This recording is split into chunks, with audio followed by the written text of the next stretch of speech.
C'est ma région sur Sensation. C'est ma région, c'est maintenant. Je suis parti à la rencontre d'Éric Delpont, le directeur du musée de l'Institut du monde arabe. Il nous parle des collections du musée. Si on se place du point de vue des collections permanentes, donc les collections du musée, nous couvrons essentiellement trois grands champs.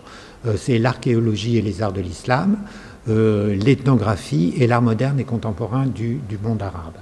Et pour, par exemple, la collection d'art moderne et contemporain du monde arabe, quand elle a été constituée, les premières œuvres ont été acquises en 1985 et jusqu'à quasiment la fin des années 1990, toutes les œuvres que nous avons acquises, nous l'avons fait directement auprès des artistes à une époque où le marché de l'art contemporain du monde arabe n'avait pas encore explosé. C'est-à-dire que nous avons eu la chance de pouvoir constituer une collection, notamment avec la deuxième génération des artistes du monde arabe, que aujourd'hui nos budgets ne nous permettraient pas de constituer, puisque pour certains artistes, les prix ont été quasiment multipliés par 100 dans la dernière décennie.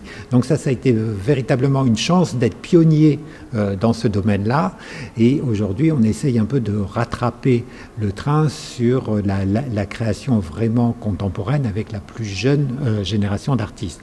Et c'est généralement à l'occasion d'expositions temporaires qu'on peut notamment acquérir certaines œuvres quand on a aidé à leur production. Par exemple, ça va être le cas à l'issue de l'exposition Habibti, les révolutions de l'amour. On aura deux œuvres dont nous avons financé la production et qui vont rentrer comme ça dans les collections du musée. C'est ma région, c'est tout pour aujourd'hui. Rendez-vous très bientôt pour un prochain numéro. C'est ma région, le magazine de découverte sur Sensation.